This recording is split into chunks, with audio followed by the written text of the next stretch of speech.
လူချင်းမင်းတို့မင်္ဂလာပါ Tech Pantha မှာကြိုဆိုပါရစေဒီကနေ့ကျွန်တော်ပြောသွားပြီးမှာကတော့ Windows 10ကို laptop ပဲဖြစ်ဖြစ် PC မှာပဲဖြစ်ဖြစ်ဘယ်လို install လုပ်ရမလဲဆိုတာကိုသေးချာစနစ်တကျပြောသွားပြီးမှာဖြစ်ပါတယ်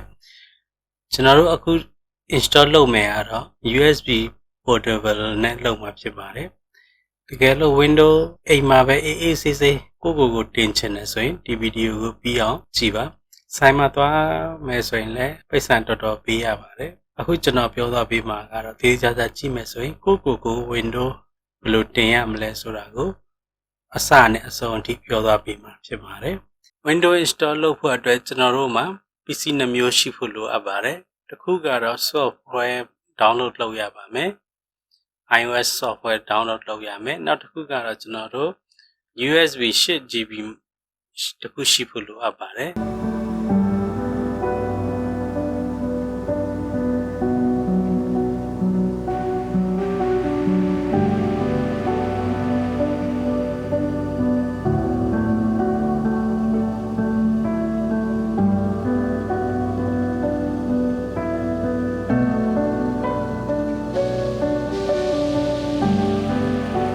ပြီးရင်ဒီမှာကျွန်တော်တို့ install ခောက်လိုက်တာနဲ့ဒီမှာအရင်ဆုံး website မှာ Windows download Windows 10ဆိုပြီးမှလာပါတယ်ဒီမှာ update ဆိုတာလည်းလာပါတယ်ဒါပေမဲ့ကျွန်တော်တို့က Windows ကို update လုပ်မှာမဟုတ်ဘူးကျွန်တော်တို့က Windows ကို download လုပ်ရမှာဖြစ်ပါတယ်ပြီးရင်ဒီဟာနဲ့ Windows software ကို download လုပ်ပြီးမှပြန်ပြီးမှတော့ဒီမှာ IS ကိုပြန်လုပ်မယ်ဆိုရင်တော့ဒီ process ကရှည်သွားမှာဖြစ်ပါတယ်ကျွန်တော်တို့ဒါ direct IS ကို download လုပ်မယ်နော်ဒီ direct download လုပ်တဲ့စနစ်အသစ်ကိုကျွန်တော်ပြောသွားပေးပါမယ်အဲ့အတွက်ကိုဒီမှာဒီအချမ်း line 3ခုမြင်ရပါမယ်အဲ့ line 3ခုကိုတစ်ချက်နှိပ်မယ်ပြီးရင်ဒီမှာ more tool ဆိုတာရှိတယ်အဲ့ဒါကိုတစ်ချက်နှိပ်ပါပြီးရင်ဒီမှာ developer tool ဆိုတာရှိတယ်အဲ့ဒါကိုနှိပ်ပါဒီမှာ developer ဆိုတာပြီးနောက်တစ်ခါကျွန်တော်တို့ tool ကိုပြန်သွားရမှာဖြစ်ပါတယ်ပြီးဒီ asset 3 set ကိုတစ်ချက်နှိပ်မယ်ပြီးရင် more tool ဆိုတာကိုသွားမယ်ပြီးရင်ဒီမှာ network condition ဆိုတာကိုတစ်ချက်နှိပ်မယ်ပြီးရင်ဒီမှာဒီပုံစံမျိုးပေါ်လာလိမ့်မယ်ပြီးရင်ဒါကိုနည်းနည်းလေးအောက်ဆွဲချပါအောက်ဆွဲချပြီဆိုရင်ဒီမှာကျွန်တော်တို့ဒီမှာ user ဒါလေးကို untick လုပ်ပေးလိုက်ပါပြီးဒီမှာကျွန်တော်တို့ Chroma iPad ဆိုတာကို select လုပ်ရမှာဖြစ်ပါတယ်ကျွန်တော်ဒီတစ်ခုယူလိုက်မယ်ဒီအတိုင်းပဲရှာလိုက်ပါ Chroma iPad ကို select လုပ်လိုက်ပြီဆိုရင်ဒီမှာ refresh တစ်ချက်ပြန်လုပ်လိုက်ပါ refresh လုပ်လိုက်ပြီဆိုရင်ဒီမှာကျွန်တော်တို့မြင်တွေ့ရမှာပါဒီမှာ selection ဆိုတဲ့နေရာမှာကျွန်တော်တို့ဒီမှာ ISO ကို select လုပ်ရမှာဖြစ်ပါတယ်ဒီမှာကျတော့ကျွန်တော်တို့ Windows 10 multi edition iOS ဆိုတာကို select လုပ်ရမှာဖြစ်ပါတယ်ပြီးရင် confirm ကိုတစ်ချက်နှိပ်လိုက်ပါပြီးရင်ဒီမှာ language မေးလိုက်မယ်ကိုlanguage တစ်ခုကိုရွေးလိုက်ပါ United States ကိုပဲရွေးပြီးလည်းရပါတယ် select လုပ်ပြီးပြီဆိုရင် confirm ကိုပြန်နှိပ်ပါ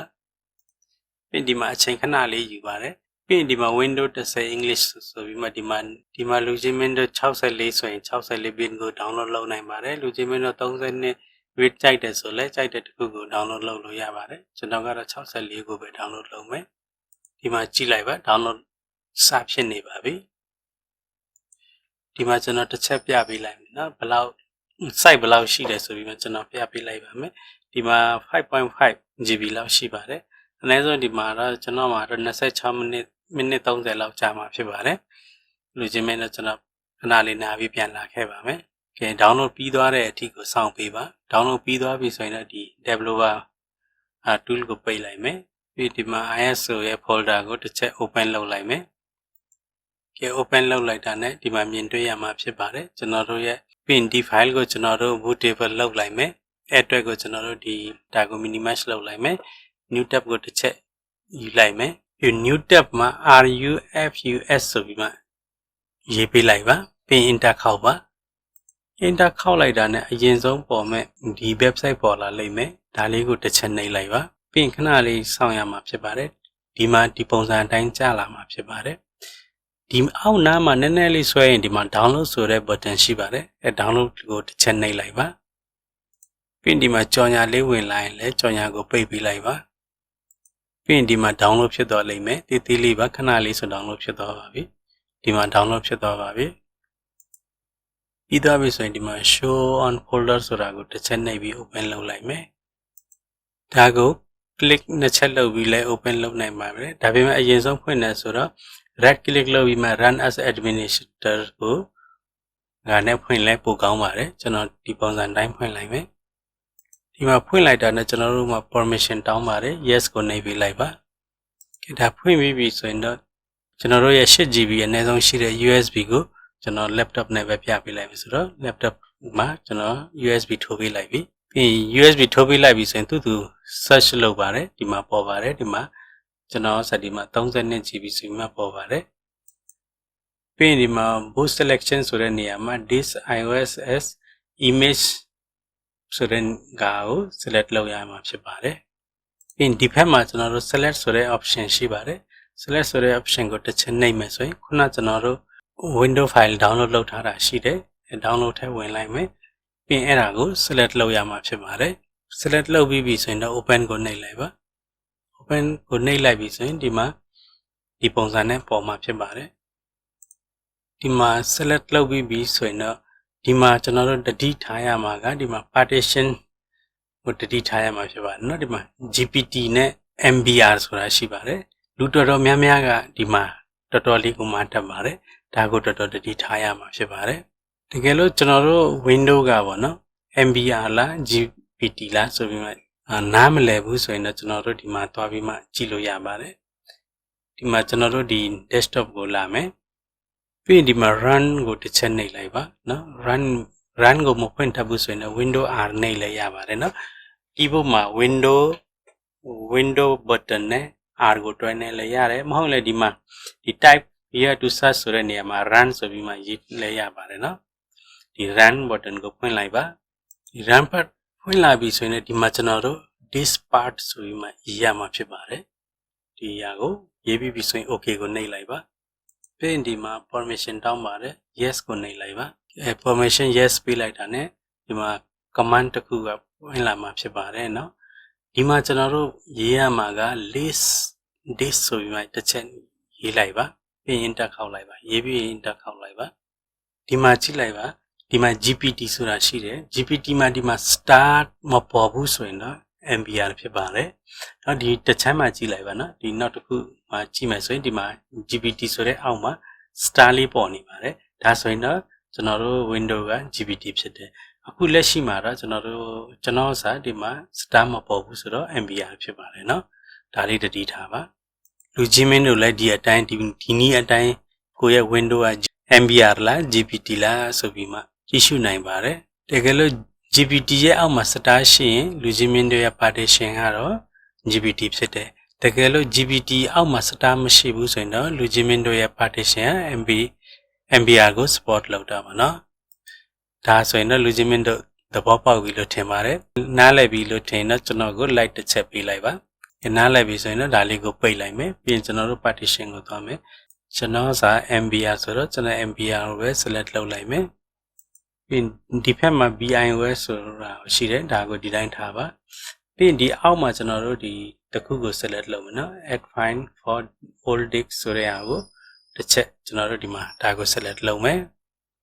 click တစ်ချက်နှိပ်ပေးလိုက်ပါဒါ tick လုပ်လိုက်တဲ့ကြတော့ကျွန်တော်တို့အဲ့ဒါတစ်ခုခုဖြစ်တယ်ဆိုလဲတူဖြစ်သွားမှာဖြစ်ပါတယ်ပြီးရင်ဒီအောက်မှာကျွန်တော်တို့ NDFX ကိုရွေးလိုက်မယ်ပြီးရင်ဒီမှာအကလုံးတစ်ချက်စစ်လိုက်ပါအကလုံးကျွန်တော်ဒီမှာလောက်တဲ့အတိုင်းရှိတယ်ဆိုရင်ဒီမှာ start button ကိုတစ်ချက်နှိပ်လိုက်ပါပြီးရင် okay ကိုတစ်ချက်နှိပ်လိုက်ပါ okay နှိပ်လိုက်တာနဲ့ဒီမှာ warning တစ်ခုတက်လာပါတယ်เนาะဒါကတော့သူပြောတာကျွန်တော်တို့မှာ USB မှာရှိတဲ့ data တွေအကုန်ပြတ်သွားမယ်နော်တဲ့ကိုကတကယ်လို့အရေးကြီးတဲ့ဆိုရင်လည်းလူချင်းမင်းတို့ဒီ data တွေကို backup လုပ်ပြီးတင်ထားပါဒါကတော့အကုန်ပြတ်သွားမှာဖြစ်ပါတယ် okay နှိပ်လိုက်ပါဒါကို okay နှိပ်လိုက်တာနဲ့ဒီမှာအရင်ဆုံးကတော့ဒီ USB မှာရှိတဲ့ file တွေကိုသူက delete လုပ်မှာပါပြီးရင်ကျွန်တော်တို့စာ ISO bootable copy လုပ်ပြီးမှဖြစ်ပါတယ်ဒီမှာတော့တော်တော်အချိန်ကြာနိုင်ပါတယ်ဘာဖြစ်လို့လဲဆိုတော့ကျွန်တော်တို့ file က 5GB ကျော်တော့ရှိတဲ့အတွက်အချိန်နဲ့ယူပါတယ်ကဲကျွန်တော်ဒီမှာပြီးသွားပြီဆိုရင်တော့ဒါကို close နဲ့နှိပ်လိုက်လို့ရပါတယ်က ကဲအကုန်ပြီးပြီဆိုရင်တော့ကျွန်တော်တို့ဒါတွေကိုအကုန်ပိတ်လိုက်မယ်ပြီးရင်ကျွန်တော်တို့ window button ကိုတွားပြီးမှ shut down ဆိုတဲ့နေရာမှာ power off ပေါ့နော် power off ဆိုတဲ့နေရာမှာ restart button လေးကိုတစ်ချက်နှိပ်လိုက်မယ်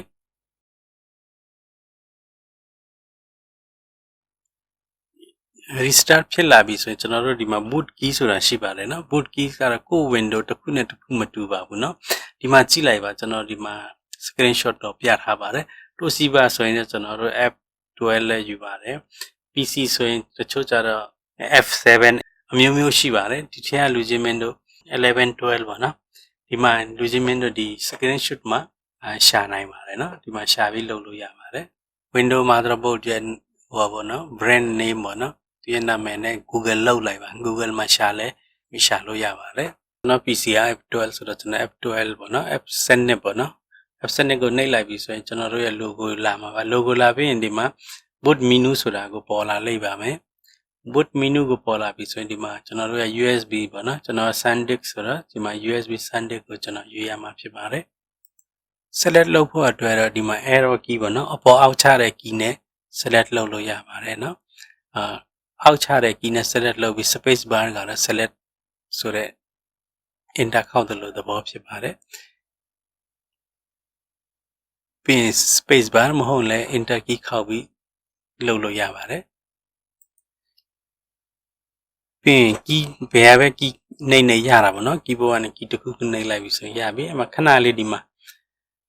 window ရဲ့ logo လာပါတယ်ခဏလေးစောင့်ပေးရမှာဖြစ်ပါတယ်ပြီးရင်ဒီပုံစံမျိုးပေါ်ပါတယ်เนาะ window ဆိုပြီးမှပေါ်ပါတယ်ဒီမှာကျွန်တော်တို့ရွေးပေးရမှာဖြစ်ပါတယ် currently format လဲကျွန်တော် English United States ပဲเนาะ US ထားပြီးမှကျွန်တော် next ကိုနှိပ်လိုက်မယ်ပြီးရင် install now ကိုပြန်တစ်ချက်နှိပ်လိုက်ပါ install လုပ်လိုက်တာနဲ့ဒီမှာ product key တောင်းပါတယ်product key လူကြီးမင်းတို့မှာရှိတယ်ဆိုရင်တော့ထည့်လို့ရပါတယ်မရှိဘူးဆိုရင်လည်း I don't have product key ကိုတစ်ချက်နှိပ်လိုက်ပါပြီးရင်ဒီမှာ Windows 10 ရဲ့ version ပေါ့နော် version ပဲပြောရအောင်ပေါ့နော်ကိုလိုချင်တဲ့ပုံစံversion ကိုရွေးနိုင်ပါတယ်နော်ကျွန်တော်ဒီမှာ Windows 10 Pro ကိုပဲရွေးလိုက်မယ်လူချင်းမင်းတို့ကတော့ကြိုက်တဲ့တစ်ခုရွေးလို့ရပါတယ်ပြီးရင်ဒီမှာ sequence ချက်တွေပေါ်လာလိမ့်မယ်နော် license term and condition ပေါ့နော်ဒါကိုကျွန်တော်တို့ file နဲ့ဖတ်လို့ရပါတယ်ဒီမှာဖတ်ချင်ဖို့ဆိုရင် I accept license term ဆိုပြီးမှ click တစ်ချက်နှိပ်ပြီး next ကိုနှိပ်ပေးလိုက်ပါနှိပ်လိုက်တာနဲ့ဒီမှာ option တစ်ခုပေါ်လာလိမ့်မယ်အောက်တစ်ခုကိုရွေးလိုက်ပါ customer option ဆိုတဲ့ဟာကိုရွေးလိုက်ပါ customer option ကိုရွေးလိုက်တာနဲ့ဒီမှာ window partition ပေါ့နော်ပေါ်လာလိမ့်ပါမယ်ပြီးဒီမှာလူချင်းမင်းတို့မှာ hard disk 3-4 ခုရှိတယ်ဆိုရင်တော့ဒီမှာကို hard disk ကိုနည်းနည်းမှတ်ဖို့ရလိုပါတယ်နော် window မလဲခင်ကွန်ပျူတာမှာကိုရဲ့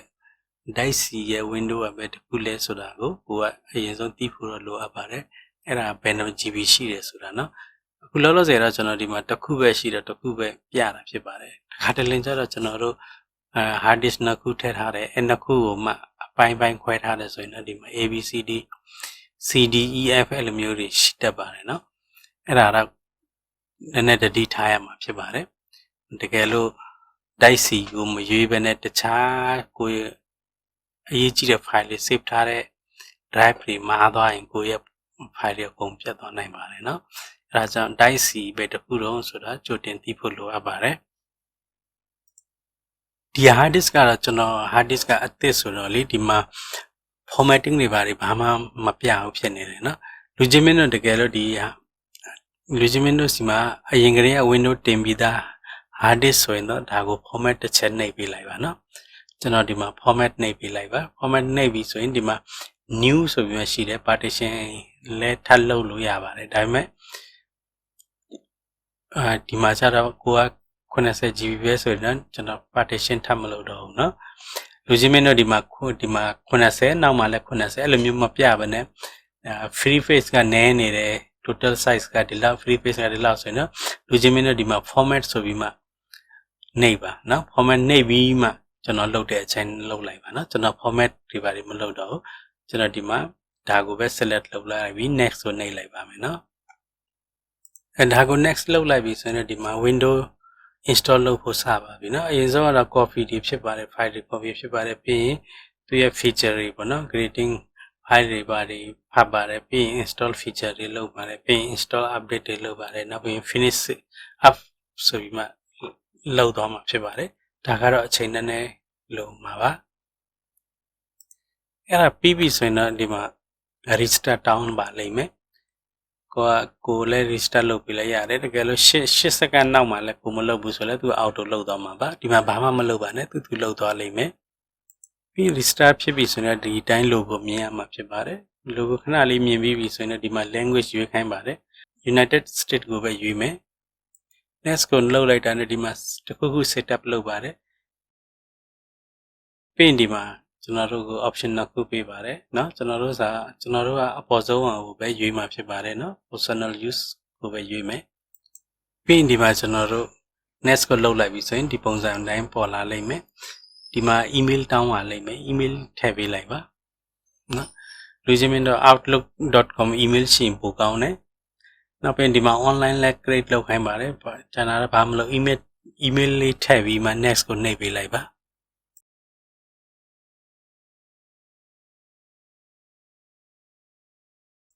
ပြီးလို့ချင်းမင်းတို့ဒီမှာ email ရဲ့ password ကိုတောင်းပါတယ် email ရဲ့ password ကိုထည့်ပေးလိုက်ပါပြီး next ကိုနှိပ်လိုက်ပဲ next ကိုနှိပ်လိုက်ပြီဆိုတာကဒီမှာ create ping ပေါ့နော် computer ရဲ့ လက်ဝက်ချက်ပေါ့နော်ထည့်ခိုင်းပါတယ်ကျွန်တော်တို့ထည့်မယ်ဆိုရင်လည်းထည့်မထည့်ဘူးဆိုလည်းမထည့်ဘဲနဲ့ရပါတယ်ကျွန်တော်ကတော့ထည့်ပေးလိုက်မယ်ပြီးရင်ဒီမှာကျွန်တော်4ခု6ခုထိထည့်လို့ရပါတယ်နော်ဒီမှာ2ခုလုံးတူတူထားရမှာဖြစ်ပါတယ်ပြီးရင် okay ကိုနှိပ်လိုက်မယ်ပြီးရင်ဒီမှာ pinless setup ဖြစ်ပြီဆိုရင်ဒီမှာ remind later ဆိုတာကိုတစ်ချက်နှိပ်ပေးလိုက်မယ်ပြီးရင်ဒီမှာ only save file to this pc ဆိုတာကိုတစ်ချက်နှိပ်မယ်နော်ပြီးရင်ကျွန်တော်တို့ဒီ Microsoft file တွေပါတယ်ကျွန်တော်တို့ online မယူတော့ဘူးဆိုတော့ဒါကို decline ပဲနှိပ်ပေးလိုက်ပါ decline ကိုနှိပ်လိုက်ပြီဆိုရင်လည်းဒီမှာ option တစ်ခုထပ်ပေါ်လာပါတယ်ဒါကို no thanks ပဲလုပ်ပေးလိုက်ပါပြီးရင်ဒီမှာ accept ကိုတစ်ချက်နှိပ်လိုက်ပါပြီးရင်ဒီမှာ window high ဆိုပြီးမှလာလိမ့်မယ်ပြီးရင်ခဏလေးအချိန်ယူပါတယ်ခဏလေးသူရဲ့ server ကအလုပ်လုပ်မှာဖြစ်ပါတယ်အချိန်ခဏယူမှာပါပြီးပြီဆိုရင်တော့ဒီပုံစံတိုင်းပေါ်မှာဖြစ်ပါတယ်ဒီအတိုင်းပဲကျွန်တော်တို့ window ရော laptop မှာဒီအတိုင်းအလွယ်ဆုံးနည်းနဲ့ကျွန်တော်တို့ window install လုပ်လို့ပြီးသွားပါပြီလူချင်းမင်းတို့ machine တွေရှိတယ်ဆိုလဲ comment မှာရေးပေးနိုင်ပါတယ်ကျွန်တော်ရဲ့ channel ကို subscribe မလုပ်ရသေးဘူးဆိုလဲ subscribe လုပ်ပေးပါเนาะဒီဗီဒီယိုကြည့်ပေးတဲ့အတွက်လည်းကြည့်ရှုပေးတဲ့အတွက်လည်းအရန်ကျေးဇူးတင်ပါတယ်လိုအပ်တာတွေရှိရင်လည်း comment မှာရေးပေးပါလို့ဒီဗီဒီယိုကိုဆုံးသက်လိုက်ပါတယ်အားလုံးကိုကျေးဇူးတင်ပါတယ်